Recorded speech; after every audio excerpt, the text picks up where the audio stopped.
E isso me arrepia até hoje Dá pra ver nos seus olhos. e faz muito sentido como que a gente pode, através do nosso negócio, né, gerar prosperidade, felicidade, transformar vidas. E eu acho que o segredo, né, também do nosso sucesso, e é dessa forma que a cultura acontece e as nossas pessoas participam de tudo isso. Eu estou dando pequenos exemplos. É o que faz. A gente é um grupo de gente apaixonada, lembra? A gente contrata primeiro gente com paixão, determinado e com vontade, porque não é fácil. Você está num restaurante muito tempo, você sente partes do seu pé que você nunca sentiu antes na vida, mas no fim... tive restaurante, eu sei como é que é. Você sabe como é que é. Operação, no fim, o que a gente busca, e para mim o maior presente que eu recebo desse contato com o consumidor é o sorriso. Esse é o melhor indicador de sucesso para a gente. Legal.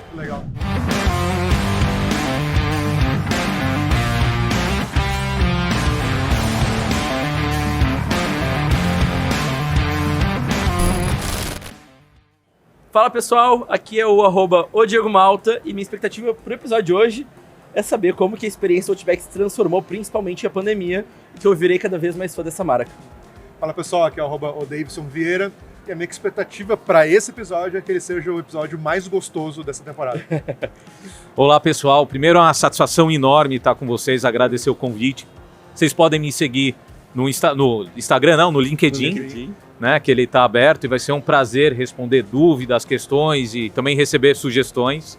Então é um prazer poder compartilhar esses mais de 26 anos de história do Outback no Brasil. Legal. A gente está aqui então com o Pierre Berestein, presidente da Bloomin' Brands International no Brasil. Ele é economista graduado pela PUC de São Paulo, tem MBA pela Fundação Dom Cabral e pós-MBA pela Northwest University nos Estados Unidos. Também é especialista em operações e logísticas pelo Massachusetts Institute of Technology. Lidera as frentes brasileiras da holding que detém as marcas Outback, Abbraccio e Ozzy Grill. No Brasil desde 2017, tendo ocupado cargos de liderança também em empresas como Play Center, Hop Hari, Saraiva, CSN, ICM e GRSA, Grupo de Soluções em Alimentação. Currículo grande, né? Sensacional. São quantos anos de carreira, Pierre? A gente já está falando em mais de 31 anos de carreira. Tempo voa. Tempo impressionante. Voa, né? E vamos lá, pra gente contar um pouquinho como que você chegou no Outback. Como é que foi assim, sua trajetória até você entrar no Outback e assumir a posição que você está hoje? É muito interessante porque eu sempre fui fã de Outback. Né? Com meus amigos de faculdade, a gente sempre ia fazer os happy hours, tomar o nosso chopp na caneca congelada, comer a nossa Blooming Onion, que é a nossa cebola. Eu sou um fã de Ribs on the Barbie também. Demais. E eu tenho uma história muito longa no setor de hospitalidade, entretenimento e alimentação. E eu fui surpreendido com uma ligação, né, me convidando para assumir a cadeira. Eu estava na IMC e nesse momento eu não entendi muito, porque meu antecessor, o Salim, um cara fantástico. E o que a gente acabou entendendo durante o processo, que ele tinha uma doença bastante avançada, ele veio a falecer. E aí eu tive a honra, né, e o prazer de sucedê-lo. E uma responsabilidade enorme, né, porque é uma sucessão de um líder muito forte, que criou uma história e uma cultura maravilhosa. Então, como que a gente faz para entender qual que é o ingrediente secreto da organização? Quando um CEO chega numa operação gigante como essa, o que a gente faz nos primeiros meses para entender a dinâmica, entender o nosso cliente? E ainda com esse desafio, né, de suceder alguém brilhante. Perfeito. No fim do dia é sobre cultura. É como você entende, né, qual que é o segredo do sucesso do Outback. E aí eu investi 6 meses cozinhando, atendendo, conversando com o cliente, mas sobretudo conversando com as nossas pessoas. E a nossa primeira crença, né, e a gente fala isso no primeiro dia do Outbacker, ela diz assim, nós acreditamos que ao cuidarmos das nossas pessoas, o Outback toma conta dele mesmo. Parece algo muito simples, mas é algo muito poderoso, que há 26 anos no Brasil é a forma exata que a gente se comporta. E esse primeiro dia é o dia de uma jornada maravilhosa, onde o novo Outbacker ele inicia uma jornada que pode ter um restaurante para chamar de seu. Legal. E virar um sócio proprietário, que é um modelo muito único nosso, que é o nome que vocês veem em cima da porta. E 95% dos nossos sócios começaram como eu comecei, no chão de restaurante, atendendo, lavando o prato e, obviamente, colocando muito barbecue na veia. Tu entende? E eu acho muito legal tu ter tocado nisso, porque é uma coisa que me chamou muita atenção, é esse modelo de negócio do proprietário ser sócio efetivo, né? Não é só um modelo de franqueabilidade, por exemplo. Tu entende que esse é um modelo de sucesso, já que a pessoa tá com a mão na massa, e literalmente ele tá com a mão na massa, porque a marca também passa a ser dele, né? Ele não é só alguém que tá representando ela. Ele é o detentor dessa história. Essa história é fantástica, porque ela vem de 36 anos atrás, quando 4 sócios fundadores, que costumam, até hoje eles fazem isso em Tampa, na Flórida, a gente nasceu em Tampa, eles jogavam golfe durante o dia e depois iam para casa tomar um chopp gelado ou uma cerveja gelada, enfim. E naquela época, vocês devem lembrar, não sei a idade de vocês, mas videocassete, videolocadora, né? Eles alugaram um filme, e esse filme foi Crocodilo Dundee. Sim. Então, como eles vinham da indústria, né, e muito conhecedores da indústria de restaurante, eles falaram, vamos criar um restaurante temático inspirado no Crocodilo Dundee. Mas para dar certo, a gente acredita que esse negócio, acho que traduzindo para a expressão mais brasileira, é que o olho do dono engorda o gado, precisa ter um dono em cada restaurante. Eles imaginavam que seria uma rede de 4 restaurantes. E a dimensão que se tornou. E se tornou algo enorme, né? Global, e Brasil com uma representatividade muito... Vocês devem ter visto o Washington Post, a matéria sobre o nosso sucesso aqui localmente. E aí, para manter esse espírito, né, do olho do dono, foi criado o modelo de sócio proprietário. Então esse modelo faz parte do nosso DNA, né, da gente, e a gente entende que o sócio tem que ter autonomia total para resolver, a gente falou bastante hoje sobre CX, para resolver as questões operacionais e para gerar encantamento para o cliente, fazendo o que é certo e sempre olhando, né, o cliente no tempo, não naquele momento. Perfeito. Exato. E dentro disso, a gente fala muito sobre o sucesso do cliente, mas tem o sucesso do franqueado. Como é que o Outback apoia o franqueado para ele ter o sucesso então, na carreira a gente não dele? tem franqueado, né? A gente tem o sócio proprietário, no caso. Né? Primeiro, autonomia, né, para o nosso sócio. A gente diferencia bem o que seria um franqueado e o que seria o sócio. O franqueado é aquele cara que tem R$1 milhão e vai comprar uma franquia para transformar o negócio. O sócio é aquela pessoa que tem ambição de construir R$1 milhão. Incrível. E para mim essa é a diferença que faz ambição. Quando a gente não contrata o melhor garçom, o melhor cozinheiro, a gente contrata as pessoas baseadas em 3 coisas: paixão, vontade e determinação. E é isso que é feito ao Outback, que muda a história, e por isso que é tão importante o sócio proprietário. Isso está até no teu tom de voz ao falar, né? Óbvio. É muito notável, muito legal. E essa paixão, essa vontade, essa determinação, como é que ela é impactada ali na ponta da experiência do cliente no momento que eu chego no Outback? Obviamente, a gente vive dentro de um conceito que a gente chama de princípios e crenças. E a gente tem princípios, né, que a gente vive todo dia. Você não vai ver os princípios e as nossas crenças na parede. Sim. Você vai ver em ação. É como que a gente entende qualidade, como a gente entende hospitalidade, como a gente entende orgulho, coragem, e é como a gente vive. Então, o Outbacker é super curioso num processo de inauguração que acho que é mais didático. Primeiro dia comigo, onde a gente fala dos nossos princípios e das nossas crenças. Princípios é tudo aquilo que é mais racional. Quando eu falo qualidade, você sabe o que eu estou dizendo, né? Mas quando eu falo de crença, é algo que vem muito mais da alma, do espírito, e são as coisas que a gente faz porque acredita. E aí, obviamente, a gente passa por um processo de treinamento, de role-playing, de vivência, de entrega de PIN, né? Os PINs pra gente significam muito. Então, quando você vê um Outbacker com muitos PINs, é que ele foi reconhecido. E cada PIN, né, é um momento específico, é uma comemoração, é uma celebração, e aí vai. Depois disso, a gente entende, faz parte das nossas crenças, que a gente precisa devolver o nosso sucesso para a comunidade. A gente só considera o restaurante pronto para inaugurar depois que a gente faz uma noite que a gente chama de Charity Night, né? A gente adota uma instituição no entorno do restaurante e 100% do que a gente arrecada, a gente doa, mas mais do que isso, a gente adota na vida toda do restaurante e mantém esse relacionamento e nutre.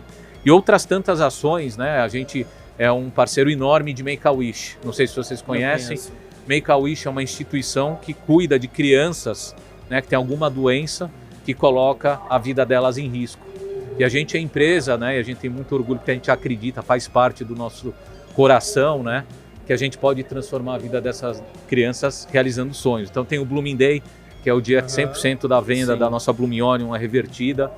E essas coisas também impactam muito as nossas pessoas.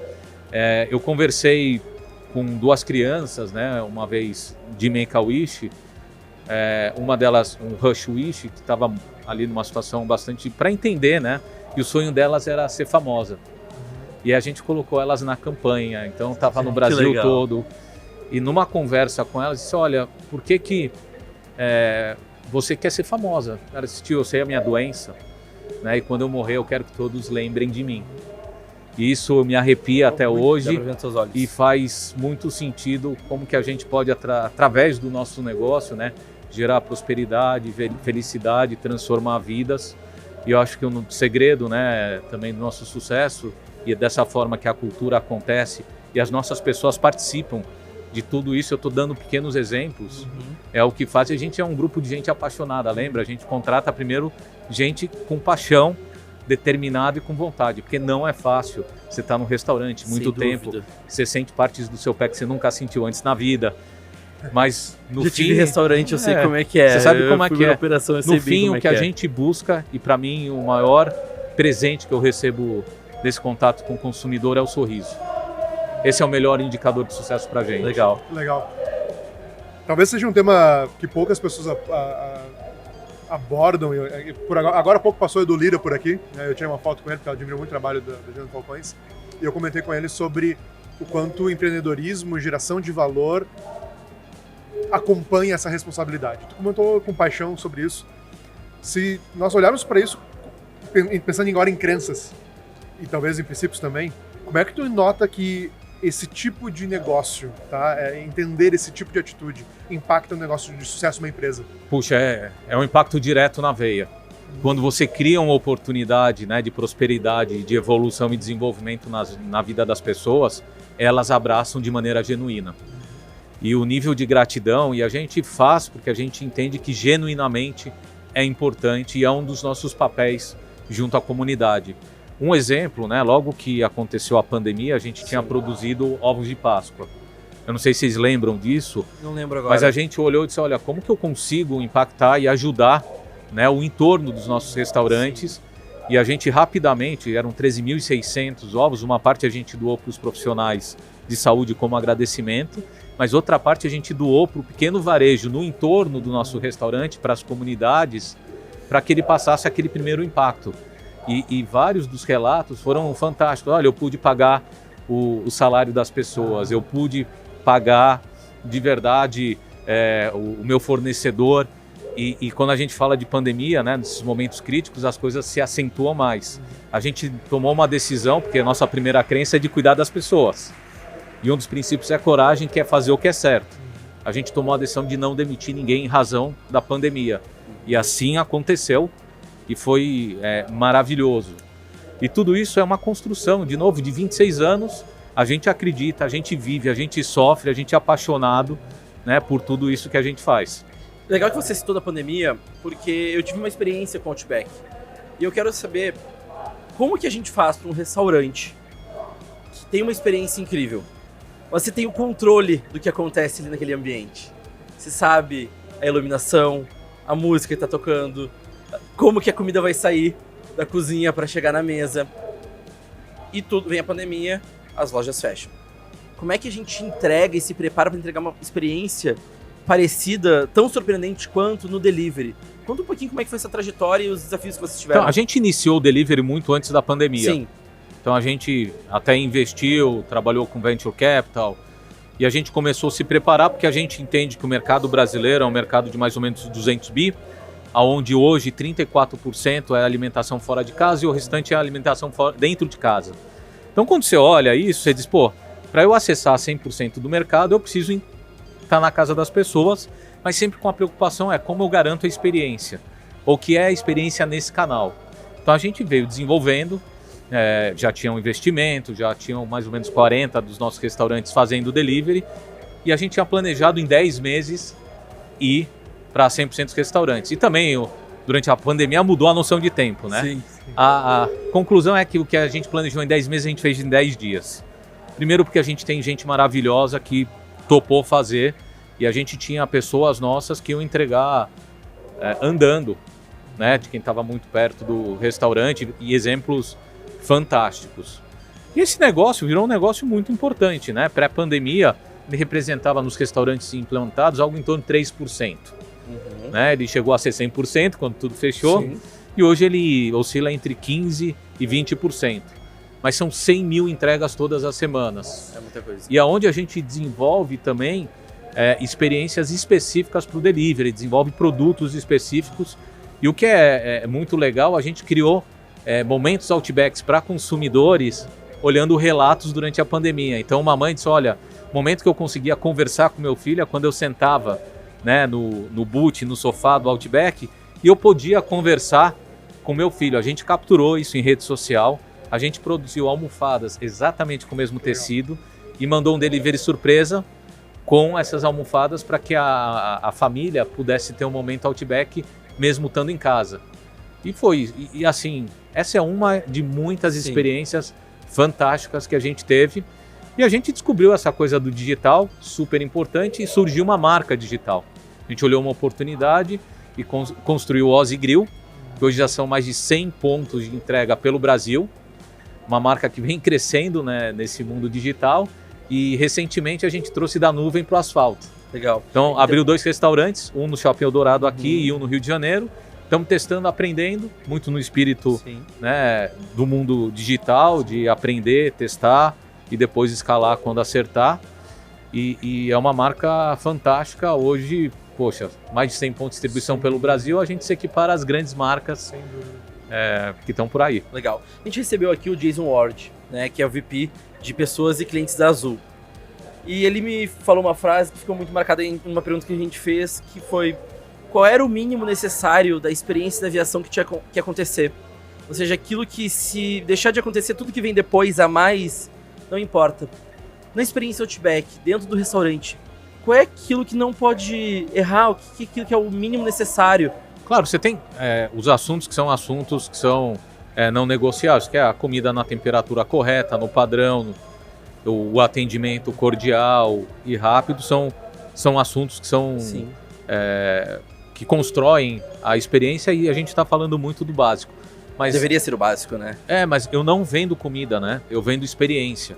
Perfeito. Então eu tenho que continuar sendo o lugar escolhido para celebração. Então hoje mês passado, foram quase 70 mil aniversários celebrados dentro do Outback. Então para mim é um indicador, enquanto a gente está cantando e aumentando o número de parabéns, eu sei que eu sou o lugar escolhido. Isso dá muito orgulho para as pessoas celebrarem, né? Celebrar a vida, aniversário, casamento. A gente fez recentemente o casamento. Legal. Tem um caso super legal, um casal homoafetivo combinou com um filho que eles estavam adotando, que no dia, né, que saísse o papel, eles iriam num lugar especial comemorar. Legal. E olha que orgulho, a gente foi escolhido como esse lugar. Eles contaram pra gente, a gente preparou a experiência, a música, né, da família, o pai cantando, o time todo preparou uma sobremesa com o nome da criança. E é algo que você vê o filme, eu já vi várias vezes, arrepia, a gente chora, porque conecta com o que a gente está fazendo. E olha que incrível isso, a gente fala muito, né, Davidson? Ele está trazendo aqui que ele não vende comida, ele vende momentos, seja um aniversário, seja de casamento, qualquer coisa. O quanto que não concorre com o restaurante, está concorrendo também com uma festa, com cinema, qualquer coisa do tipo. E é o que a gente fala muitas vezes na consultoria, né? O quanto que é importante eu entender que eu não sou concorrente daquele restaurante que está do meu lado, daquele outra empresa que faz o mesmo negócio que eu. Né? A gente está aqui competindo com outros negócios. Você precisa saber muito bem quais são os seus territórios. Então, para a gente, o território de celebração é claro. Óbvio. O território que a gente chama de Bold and Pop é muito claro. A gente foi a primeira empresa no mundo que desenvolveu pratos no MasterChef e depois democratizou. Foi incrível. Repitam isso, por favor. Que é algo maravilhoso. E também a gente tem um espaço Geek and Gamer. Né? A gente desenvolveu no metaverso um Outback e em 3 dias vendeu 21 mil sanduíches. Que é um negócio maluco. E quando a gente olha o Bold and Pop, né, a gente recém lançou né, uma nova campanha que chama Brasilidades, Sim. onde você recebe um mashup do churrasco brasileiro, do churrasco australiano e do americano, num pitch. Você abre, você tem a experiência da fumaça, e de sobremesa tem é delicioso, é um thunder de brigadeiro, né, e daí tem algumas surpresas ali, porque você também finaliza com calda de... Eu tô falando, tá me dando água na boca. Eu tô com fome também, né? E as caipirinhas, a gente quis trazer essa coisa do Brasil, da brasilidade, que a gente entende que tem muito a ver com o nosso jeito de ser, né? E protagonizando a campanha toda o Thiaguinho. É um case super interessante que eu convido todo mundo, né, que está assistindo, vocês também, para experimentarem. Depois me manda o feedback no LinkedIn. Conta que vai ser um pouquinho mais prazer. sobre essa experiência do Thiaguinho. Posso pegar essa pergunta claro. e fazer? Porque a gente está falando de experiência do cliente, momentos Outback, e a gente sabe que as empresas vivem tentando, como estratégia de crescimento, vender mais para o mesmo cliente. Né? Isso a gente sabe que o que vai aumentar mais a LTV é exatamente essa estratégia. Pensando nisso, como é que vocês detectam isso? Porque eu imagino que a brasilidade seja não só um momento Outback, mas seja uma estratégia de negócio. Mais do que isso, a brasilidade, né, é uma mega tendência que a gente captou em pesquisa. Legal. E a gente é uma empresa que faz muito baseado em pesquisa e consumidor. A gente recém criou agora uma comunidade com mais de 1.800 clientes, onde a gente testa conceito, onde a gente pergunta. Sensacional. E a gente faz um trabalho de inovação aberta. Traz, inclusive, influenciadores digitais para ajudar a gente a desenvolver, porque a gente acredita nessa cocriação com o público, com o influenciador digital, né? E obviamente, capturar mega tendências é muito importante, porque se você perguntar claramente, talvez o consumidor não saiba falar. Então, a gente investe bastante tempo para pegar essas nuances e desenvolver, de fato, através de insights, novas campanhas que sejam relevantes. Pode trazer alguns exemplos para nós de campanhas que tiveram muito sucesso? Olha, a gente... o fundido Outback. Sim. Então a gente via um influenciador digital falando, olha, o bacana é você pegar o nosso pão australiano e mergulhar no chocolate. Eu disse, opa, isso parece um fundi. Então a gente outbackizou o fundi. A gente pegou, criou um pão australiano redondo, onde a gente cavava, colocava os molhos. E aí a gente acabou, logo que lançou, com queijo cheddar do Brasil, né, pelo volume. Tudo que a gente faz é superlativo, né, incrível. Então essa é uma campanha, entendendo também um pouco de necessidades. A gente criou o rodízio recentemente, né, que é muito mais de dizer para o consumidor quanto vai custar a experiência, porque com o processo de escalada inflacionária, as pessoas perderam essa referência de fato. E um momento de celebração muito importante pra gente, né, durante o happy hour.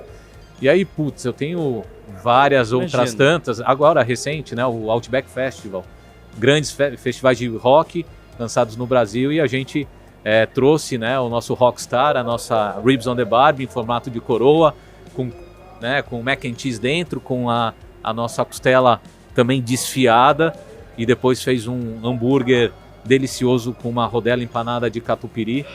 Eu gosto do jeito que ele fala. Eu comi tudo isso, tá? Eu comi o de catupiry e ele é excelente. E tudo isso baseado no feedback do cliente. Exato. Tudo isso trazendo a voz do cliente para dentro de casa. Cliente, obviamente, influenciadores digitais, mas escutando de maneira genuína, porque ninguém sabe tudo, né? Então é importante a gente estar nesse mundo aberto a escutar e ter sensibilidade para captar insights. A gente fala isso muito para os nossos clientes na consultoria, né? De esse próximo use case, como é que eu capto isso? E para não ter dicotomia, e tu já deixou claro isso aqui, porque a gente tá falando muito de experiência, mas agora da tua carreira de executivo, de CEO, quando tu olha para a estrutura da experiência, olhando para tudo isso, como ela se reflete no negócio, no business, no crescimento dele? Primeiro, ela se reflete através das estratégias, né, que a gente comunica para 100% da organização. A gente acabou um ciclo de 5 anos, começa um novo ciclo agora, onde a gente, na nossa convenção de sócios, passa no detalhe com sócios, com fornecedores, exatamente com a nossa estratégia. Porque a estratégia boa é aquela que você comunica. Se ela é secreta, vira aquela piada, né? Eu sou um agente secreto, meu trabalho é tão secreto que nem eu sei o que eu estou fazendo. E uma boa estratégia, ela é comunicada e ela pode ser executada de maneira tranquila. E uma estratégia não é uma reta, né? Você sabe de onde você parte, para onde você vai chegar, e aí você vai se adequando no meio do caminho.